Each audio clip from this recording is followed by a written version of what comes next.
Welcome to VSOW, the deep dive designed to cut through the noise, synthesize complex information, and really get straight to the structural truth buried deep in the source material.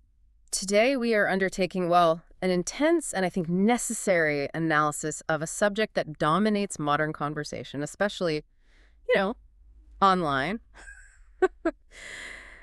The concept of the gender war. Yeah, that phrase, it seems almost engineered for conflict, doesn't it? It really does, perhaps more than any other in recent memory. That's exactly why we knew this required a serious deep dive. So we gathered a really diverse stack of sources. We're talking academic essays defining basic social constructs, global survey data tracking attitude shifts across generations. Critical media analysis looking at who actually profits from all this division, and even, raw online commentary from places like Reddit. It's quite a mix. It is, and our mission today is specific. We're analyzing all this material to figure out what's truly fueling this gender war narrative. Right. Is this a real widespread social phenomenon? Is it driven by genuine interpersonal antagonism between men and women? Or is it primarily maybe a profitable online distraction? Something amplified for clicks. Crucially, we need to locate its historical roots, its economic roots. And we're focusing heavily on distinguishing the big systemic issues, the ones that affect everyone from the, let's say, localized interpersonal conflicts that tend to grab all the headlines. Okay, let's unpack this then. Before we can even analyze the modern conflict, the so-called war, we absolutely have to establish a foundation. And that starts with defining the key terms. Our sources are, well, they're adamant that we distinguish between sex and gender. Absolutely critical. We can't proceed without that clarity. The sources, citing sociologists and academics, define sex purely as an anatomical term. So biological characteristics, chromosomes, organs, that sort of thing. Exactly. Physical characteristics. It's simply biology. Okay. And gender, then, is presented very differently. Entirely differently. It's described as a social and psychological phenomenon. Think of it as a generalization, almost like a cultural script. A script dictating how men and women should look, feel, behave within a certain society. Precisely. We see this elaborated by figures like sociologist Judith Lorber, who calls gender a social phenomenon. The core insight here, and this is foundational to understanding the whole war idea, is that a person's gender is distinct from their biological sex. So gender is learned. It's expression, role-playing. Yes, it's learned expression, social role-playing. It's explicitly not presented as an innate biological occurrence in these texts. Okay, so if gender is a social construct, as these sources firmly assert, then the gender roles we often just assume are natural. They must also be learned behaviors, societal inventions. Developed over time, yes. Not based on some immutable human biology or natural human behavior. And the historical evidence for this, it's kind of startling, isn't it? It shows how fluid these things actually are. It's truly fascinating. It really proves how recent and maybe how arbitrary many of our current norms are. I mean, if gender roles were truly innate, fixed, they wouldn't shift so drastically across time and culture. Like the color example, that one always gets me. The pink versus blue thing. Yeah, it's a perfect illustration. We completely associate pink with girls, blue with boys now. Yeah. But the source material showed. What was it?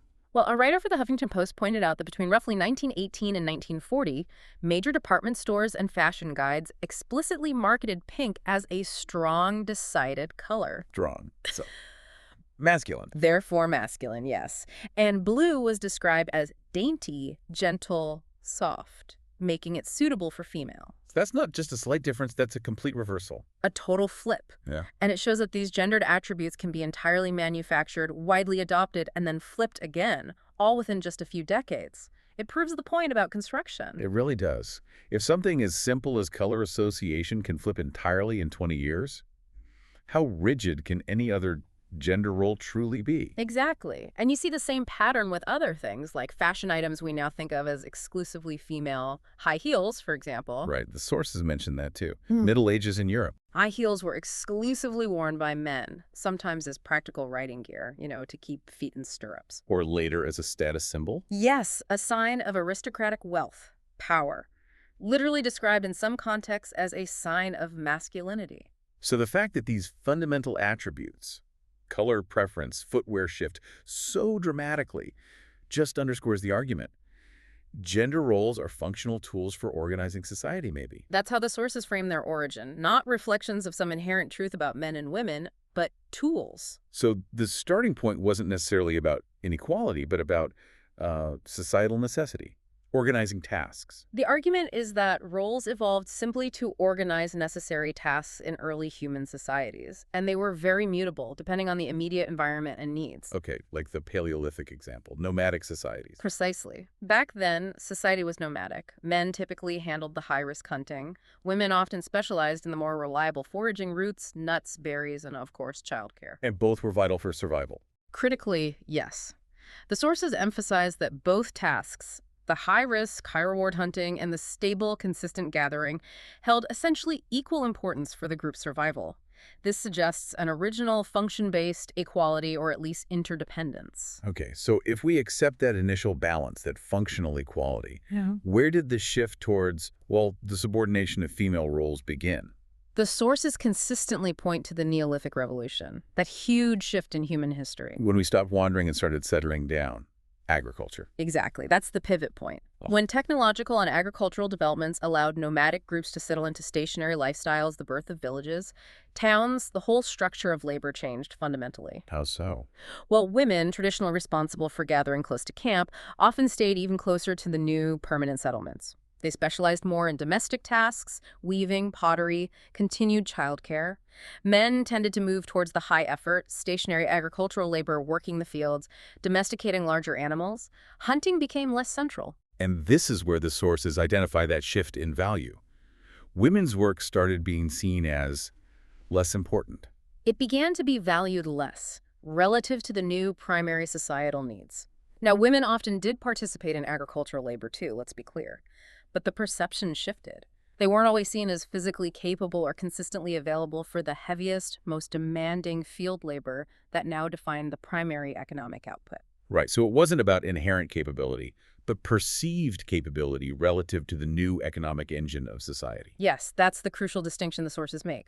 Roles were based on perceived capability relative to the new economic needs of settled society, not some timeless biological imperative. Once settler agriculture became dominant, roles previously vital, like gathering, were sort of folded into the domestic sphere. And the roles associated with external resource production, the fields, the heavy labor, gain higher social currency. Exactly. These economic needs solidified into the long-standing gender roles that we still recognize or grapple with today. Okay, what's fascinating then is how profoundly those original economic needs, well, they've dissolved in the last century or so, right? Manufacturing, service economy, tech. Completely shifted. Yet the psychological and cultural attachment to those old roles remains incredibly rigid, incredibly powerful. And this is where we get into the modern crisis you mentioned earlier. This is exactly where we transition. That lingering attachment clashing with modern economic reality is what fuels what the sources describe as a profound crisis, particularly in masculinity. Because that traditional male role, the sole breadwinner, the financial rock, it's been systematically undermined. Systematically. Let's look at the drivers the sources point to. Modern economic instability is huge. Deindustrialization wiped out millions of traditional blue-collar jobs. Jobs that often didn't require degrees but paid a family wage. Right. Then add automation relentlessly marching on, and maybe most pressingly for younger generations, skyrocketing living expenses. Housing, education, healthcare. It often takes two incomes now just to stay afloat, let alone get ahead. So the promise that just working hard guarantees financial security, that bedrock of the post-war male identity, is just evaporating for a lot of young men. It is. And on top of that, the nature of the labor market itself has changed seismically. How so? It increasingly rewards academic credentials, communication skills, emotional intelligence, specialized knowledge, what people often call soft skills, much more than sheer physical labor or traditional vocational training. Which creates job insecurity for men who maybe followed the older script, didn't go to college, expected physical work to be enough. Exactly. And we see this reflected so starkly in the education system data. It's quite jarring. What do the numbers show? Men currently receive only about 74 bachelor's degrees for every 100 awarded to women. Think about that gap. And men account for over 70% of the overall decline in college enrollment since 2011. Wow. So fewer men getting degrees. Which contributes directly to growing numbers of working-age men just detaching entirely from the labor market. The biggest drop in employment participation is seen among men aged 25 to 34. The prime working years. Prime working years. And these economic and educational gaps combine to directly challenge that ingrained provider model we talked about. There was a stat about women's earnings, too. A really telling one. In 1960, less than 4% of married women earn as much or more than their husbands. By 2020, nearly half of women surveyed reported they out-earn or make the same as their male partners. Half. Half. So when that defining sociological and psychological anchor of provider is economically invalidated for so many men, the vacuum created is massive. And it's often filled with, well, shame, confusion, anger. And the consequences of that vacuum. The sources painted a pretty grim picture. Deaths of despair. Truly heartbreaking numbers. Men account for almost 3 out of every 4 deaths of despair. That's a staggering statistic covering suicide, alcohol abuse, and drug overdose. 3 out of 4. Yes. Many men are struggling profoundly because the established models of masculinity are either economically impossible to reach now, or they're seen as socially unacceptable, maybe toxic, and society hasn't really coalesced around a new, positive, economically viable model yet. So they struggle to find footing, lack connections. Exactly. Sources describe men struggling to relate to women, lacking deep friendships, lacking long-term goals, or a sense of purpose. And this vacuum leads them to either quietly disengage, just disappear from social life, Yeah. or worse. Or, alarmingly, as the sources put it, they get sucked into the alt-right and the web of misogynistic communities known as the manosphere. We should probably unpack that term manosphere. It's not just one thing, right? No, definitely not. It's crucial to understand it's a constellation of different online communities. You've got incels, involuntary celibates. You have MGTOW, men going their own way, who advocate for men separating themselves from women and society. Pickup artists, men's rights activists. Exactly. Pickup artists, PUAs, MRAs. They all have different flavors, but they tend to share a core belief that society is fundamentally rigged against men. And they often blame feminism for men's problems, economic failures, dating struggles. That's a very common thread. These groups thrive by offering simplistic, often antagonistic explanations for really complex systemic problems. It's easier to blame a group than grapple with, say, global economic shifts. Okay, so we have this profound economic failure hitting men hard, coupled with a deep psychological crisis in identity. But if the failure is systemic, if the root issues are housing costs, deindustrialization, automation, why is so much of the anger directed horizontally at women instead of vertically at the system itself? Now we get to the core of the gender war narrative online. The sources argue very strongly that this redirection is entirely by design. By design, how? They label it the business of division. The idea is that the clickbaity gender wars we see constantly online are, in large part, manufactured. They're outrage-filled, viral narratives that are systematically amplified by tech platforms. Why? What's the incentive? Because conflict is immensely profitable. Simple as that. So the algorithms, they actually reward polarization. They actively reward it.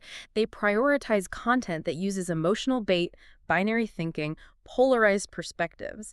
Think about the hashtags that fly around. Hashtag narcissist, hashtag toxic, hashtag manipulator. Yeah, those terms reduce people to villains very quickly. Exactly. They reduce complex human beings and relationships into one-dimensional villains. That ensures high engagement clicks, shares, comments, watch time, which maximizes ad revenue. It fuels a cycle of resentment for profit.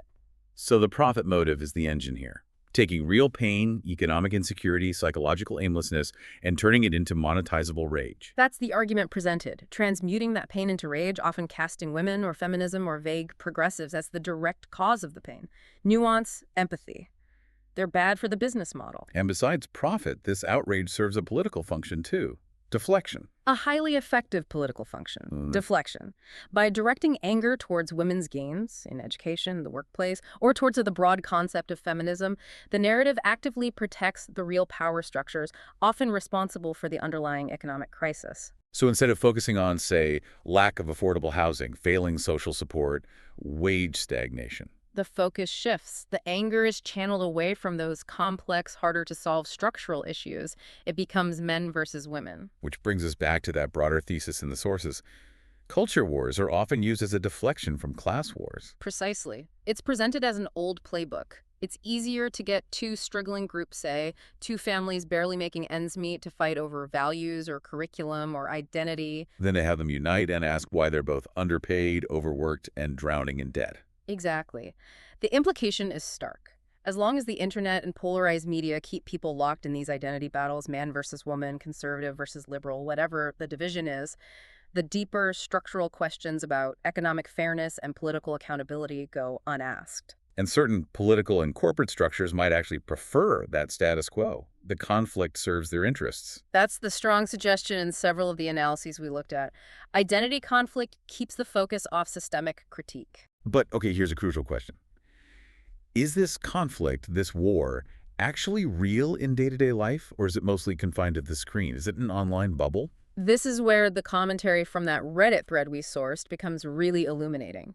It suggests a significant split, a dichotomy between real-life interactions and the digital echo chamber. What was the observation? Pretty consistent across several comments. In real life, IRL, people mostly interact normally. They have partners, friends, colleagues of different genders. Things function. But online? Online, particularly in certain forums, the atmosphere is toxic. You see men posting constantly about being terrified of false sexual assault accusations just for talking to a woman, or expressing genuine paranoia that all women secretly hate men. A very different picture. So some sources suggest this is a terminally online issue, meaning it's amplified by people who are maybe more socially isolated. That's one interpretation offered. That it's often the socially isolated individuals, those without robust real-world social networks, who are overrepresented in these online spaces and who amplify these fears, making them seem like a universal reality when they might not be. One comment even suggested that the extreme fear, like risking criminal charges just for talking to a woman, might reflect a detachment from reality, or maybe even a projection, an excuse. Possibly. Using exaggerated fear as a rationale for maybe poor social skills or lack of relationship success, that was one viewpoint expressed. However, we shouldn't just dismiss it as only an online thing, right? Some sources argue the conflict is real, just maybe not in the way it's portrayed online. Exactly. We have to balance the online bubble idea with the historical and structural views. Some argue the gender conflict is very real, but perhaps it's fundamentally one-sided. Some frame it as primarily a war against feminism, fought by those who've bought into the manosphere's narrative that blames women's progress for men's problems. Others take a much longer view, seeing it as the latest phase of a conflict that's been ongoing for millennia under patriarchy. Okay, and this leads directly into that really critical discussion about power imbalance. Yeah. The sources push hard on the difference between misandry and misogyny. Yes, this comparison comes up constantly in these online debates, and the sources insist on defining the terms based on systemic power. So misogyny, that's defined as hatred or prejudice against women as a group. Yes, but crucially, operating within a historical and ongoing framework of patriarchal power. This framework, the argument goes, gives misogyny the structural backing to enforce control politically, economically, physically. And the consequence, as one source bluntly put it, is that misogyny can lead to a woman's death, her career being destroyed, systemic oppression, real, tangible harm backed by power structures. Right, whereas misandry, the hatred or prejudice against men as a group, is argued to lack that same institutional systemic backing. So while it can definitely exist, nasty comments online, individual hostility, Its impact is seen as limited without that underpinning of institutional power. The analogy presented, perhaps controversially, is that misandry might lead to hurt feelings or isolated instances of unfairness, but it rarely translates into the kind of systematic, society-wide repression or violence that misogyny historically has. that distinction seems crucial for understanding the unequal stakes in this supposed war. It's not presented as a symmetrical conflict. Not at all, according to these analyses. The power dynamics are fundamentally different. Okay, so if we connect all this, the economics, the online dynamics, the power imbalance, to the bigger picture, the internet isn't just amplifying conflict. It might be feeding something else. A generational shift. That's where the global survey data becomes really quite startling. It suggests the war, or at least the attitudes underpinning it, are taking on a new, perhaps unexpected shape, particularly among younger generations. Unexpected how? I think most people assume younger generations are always more progressive. That's the conventional wisdom, yes. But this Ipsos study, covering 31 countries, found something quite different. Millennials, and especially Gen Z, are actually more conservative on some key issues of gender equality than older generations, specifically Gen X and baby boomers. More conservative. That really cuts against the grain. It does, and the gender gap within Gen Z is perhaps the most striking finding globally. 60%, 60 of Gen Z men surveyed think that women's equality actually discriminates against men. 60%. Compared to Gen Z women. compared to only 40% of Gen Z women who feel that way. That's a massive 20 percentage point gap in attitude within the same generation. It suggests a major schism developing among the youngest adults worldwide. Wow. And what about the idea that the fight for equality has gone far enough? That sentiment is alarmingly widespread among the young. Over half of Gen Z, 57%, and millennials, 60%, think that things have gone far enough in their country regarding equal rights for women. Same to boomers. Only 43% of baby boomers hold that view. So the generations currently facing the most acute economic precarity are also the most likely to believe that the push for women's equality is sufficient or maybe even excessive. That's counterintuitive. You'd think economic hardship might foster solidarity. You might think so, but the data suggests something else is happening. And this more conservative shift extends to specific roles too, like stay-at-home dads. What did the data show there? Younger men are far more likely to agree with the statement that a man who stays home to look after children is less of a man. 31% of Gen Z men agree with that. 31%. How does that compare to older men? It's nearly triple the percentage of baby boomer men who agree, which was only 11%. So you see this powerful, almost reflexive anxiety among many young men about deviating from that traditional provider script, even though, as we've established, that script is economically failing so many of them. So where does this conservatism, this resentment, come from? The sources link it to a specific psychological concept? Yes, the concept of a zero-sum mentality. It's discussed extensively in the analysis pieces as a key driver. Okay, let's define that. What is a zero-sum mentality? It's the deeply flawed belief that resources, things like power, dignity, opportunity, respect, are finite, like a fixed pie.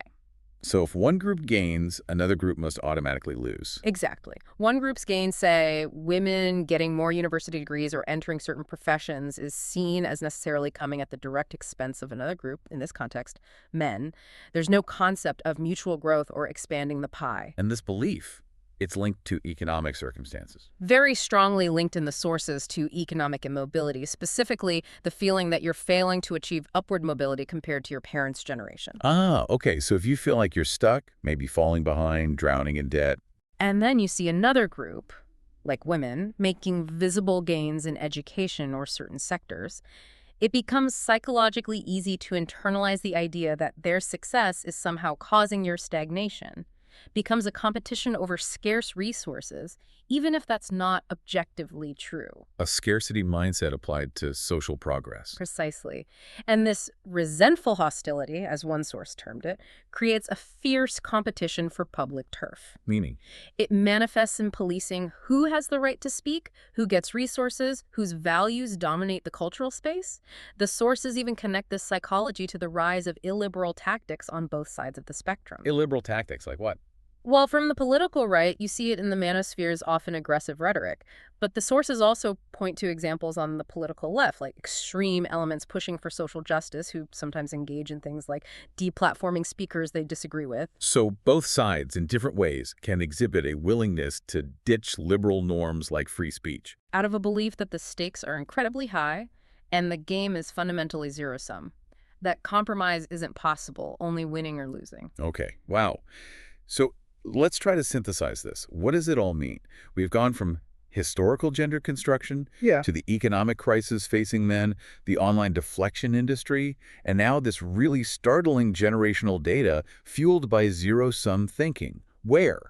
Where does the real fight lie, according to the sources? What needs to be addressed? Well, to contextualize the current friction, one set of sources urges us to briefly revisit the historical starting point of women gaining systemic rights, moving beyond just social roles. Okay, back to the late 1800s. Exactly. The initial women's movements were profoundly focused on very basic legal and property status. Like the Married Women's Property Acts. Precisely. Those were radical at the time because they granted married women the right to actually own property independently from their husbands.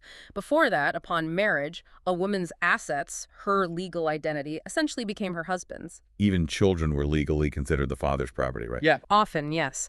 So these acts were first a seismic shift away from literal patriarchal ownership.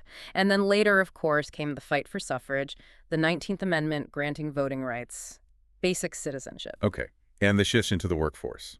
That was massively accelerated by necessity, particularly the two world wars. With millions of men away fighting, government suddenly needed the other 50% of the population to run the factories, support the economy, pay taxes. And women stepped up. They did. And crucially, when the men returned, women had experienced the profound sense of freedom, financial autonomy, and, frankly, competence that came with earning a paycheck and contributing outside the home. And they weren't eager to just go back to the way things were. Many did not want to relinquish that newfound independence entirely. This inevitably created friction as society readjusted, and women refused to retreat completely back into the pre-war domestic sphere. Okay, so bringing that forward. Some of our current sources argue that the conflict we see today, the gender war talk, is partly a reaction to what's perceived as a neglect or a downplay on the role of the man, especially regarding family and children. Yes, that perspective is definitely present in the material. And this is where the sensitive issue of child custody rights often comes up. How so? It's pointed out that historically, men lost that automatic legal ownership of children in custody disputes. The presumption began to shift towards mothers, starting way back in the late 1800s with concepts like the tender years doctrine. So this legal and cultural shift created a perception, at least for some men, that the father's role was being devalued, made secondary, or easily discarded by the legal system. That's certainly an anxiety expressed, and there's a specific and potentially quite controversial data point raised in one source that speaks directly to this anxiety around fatherhood and its importance. What was that? It cites research suggesting that, statistically, children tend to thrive better in two-parent households. Okay, that's fairly common ground. But it also mentions findings suggesting that within single-parent dynamics, kids raised primarily by single fathers sometimes show, on average, better discipline outcomes than those raised strictly by single mothers. Okay, that's definitely a specific claim. It is, and it's critical, as you say, to frame this as a single viewpoint cited within one source. We're reporting on the range of arguments presented, but it definitely underscores the ongoing cultural and legal debate about the perceived value and necessity of the male parental role and the anxieties around it. But again, we have to apply that systemic lens, right? Yeah. When you talk about absent fathers, it's not always just individual choice. Absolutely not. Many fathers are absent, especially in certain communities, not primarily due to a desire to abandon their families, but because of profound systemic issues. Mass incarceration is a huge factor. Particularly impacting marginalized communities. Disproportionately, yes. Economic hardship, lack of opportunity. These structural barriers play a massive role. And some sources argue that high rates of youth violence, say, young men carrying guns, engaging in crime, these can be seen as symptoms of this vacuum, a structural lack of positive male guidance and mentorship stemming from these broader socioeconomic pressures and systemic biases. And one source took this even further, suggesting this whole gender war dynamic isn't just organic conflict bubbling up. Right. That source proposed it might be more akin to a systemic plan, something that has been, in their words, written down and implemented. Meaning deliberate manipulation. The implication is that this level of societal division, this intense focus on gender conflict, serves a structural purpose. It might be a deliberate manipulation designed to keep the working class, men and women alike, divided and fighting each other. Instead of uniting to question the economic status quo or demand systemic change, keeping the anger misdirected. That's the underlying suggestion, that the conflict itself serves the interests of those in power by preventing broader solidarity. Okay, so that leads us to the crucial question. How do we get beyond this? Beyond the zero-sum thinking, beyond the systemically fueled conflict? How do we forge a positive, sustainable, pro-social future for gender roles that actually benefits everyone? Well, the overwhelming consensus among the analytical sources we looked at is that the absolute first step has to be explicitly rejecting that zero-sum thinking. Because the crisis is systemic. It affects both men's and women's economic futures, mental health. Precisely.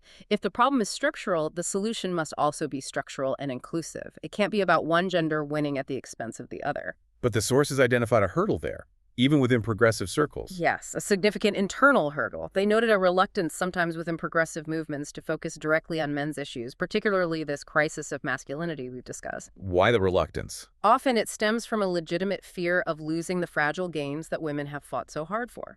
There's a worry that any attention or resources directed towards men's issues will inevitably take away from women's issues. Ah, so seeing attention itself as a zero-sum game. Exactly. And this ideological paralysis, this fear, prevents a unified, systemic response that could actually help everyone by addressing the root causes affecting both men and women. Okay, so step one, reject zero-sum thinking. Step two seems to be defining a new, positive vision for masculinity, one that can replace the failing provider model. Yes. What should that look like? The sources advocate for a model that acknowledges male particularity difference without automatically equating difference with superiority or denigrating women. So, difference without hierarchy. Exactly. This new masculinity, it's argued, must rely more on character, on commitment, on contribution, rather than just biology or economic output alone. It needs to focus on pro-social traits. So social traits like, The sources list things like healthy risk-taking, strength, both physical and moral, self-mastery, protecting others, providing in broader ways than just financially, and, yes, procreating or nurturing the next generation. But the critical distinction is framing these themes as helpful to society as a whole, helpful to women, helpful to families, not just self-serving, or tools to reinforce old dominance patterns. that sounds like a significant reframing. Allowing for traditionally masculine virtues, but directing them towards community benefit, not just individual status. That's the core idea. Difference, but channeled positively and equally. And how do we make these changes stick? How do we solidify this? The sources point towards education and media. Yes, those are presented as the foundational pillars for long-term change. We have to normalize the idea that everyone, regardless of gender, should be encouraged to express their personal truth, their potential, without being rigidly confined by traditional gender norms, because those norms ultimately restrict both men and women. So in schools, what would that look like? Comprehensive lessons, starting early, that clearly differentiate biological sex from socially constructed gender, helping young people understand the fluidity of roles throughout history, giving them the tools to navigate the immense psychological pressure they face in defining themselves today. And in the media. Less stereotyping. Far less stereotyping and far more relatable, positive portrayals of people who don't fit neatly into traditional gender boxes. The sources gave examples like positive, nuanced representations of a transgender teenager navigating school life, or successful male athletes, say a football player, who is also allowed to embrace aspects of traditionally feminine expression, maybe in dress, or emotional openness without being shamed or ridiculed. So making difference visible and positive. Exactly. These visible, positive examples are essential for normalizing difference, expanding the accepted boundaries of identity for everyone, and ultimately helping to dismantle that restrictive, zero-sum, fixed identity mindset that fuels so much conflict. That was quite a journey, a tremendous deep dive, really, moving from what Paleolithic hunter-gatherers right through to global Gen Z survey data. So let's try to quickly recap. We've established, based on the sources, that gender roles are largely recent social tools, not innate biological mandates. They shift with economic needs. Right. And the current gender war narrative, especially online, seems to be largely a click-driven distraction. It's amplified by a very real, deep-seated economic crisis affecting many, particularly men, and it feeds off a pervasive zero-sum mentality. A mentality that's surprisingly virulent among younger men, according to the data. But the real structural challenges, economic instability, lack of support, the psychological fallout, those affect everyone, regardless of gender. Indeed. And perhaps the most powerful takeaway, the meta-narrative we extract from synthesizing all this material, is about power itself. The most potent dynamic at play seems to be the ability of governments, and maybe more so now, powerful tech platforms, to profit from, or at least politically benefit from, societal division. Keeping people focused on fighting each other, rather than the system. Precisely. And this leaves us with a final provocative thought. If, as some of these sources claim, traditional forms of male power and authority have been steadily relinquishing or eroding over the last couple of centuries, what happens next? What functional, essential level of power, authority, or perhaps agency will society expect or need men to assume in the coming decades? Especially to meaningfully address the systemic crises we're facing, mental health, family structure, economic stability. Exactly. How can that agency be expressed in a way that is genuinely pro-social, constructive, and equalizing, rather than just a fallback to old hierarchies? That is the complex, unanswered challenge we're left to face. A huge question indeed. Well, if you appreciate this deep dive into the source material, grappling with these complex issues, please be sure to subscribe, like, and comment. We really want to hear your insights. Thank you for listening to VSOW. We'll see you next time.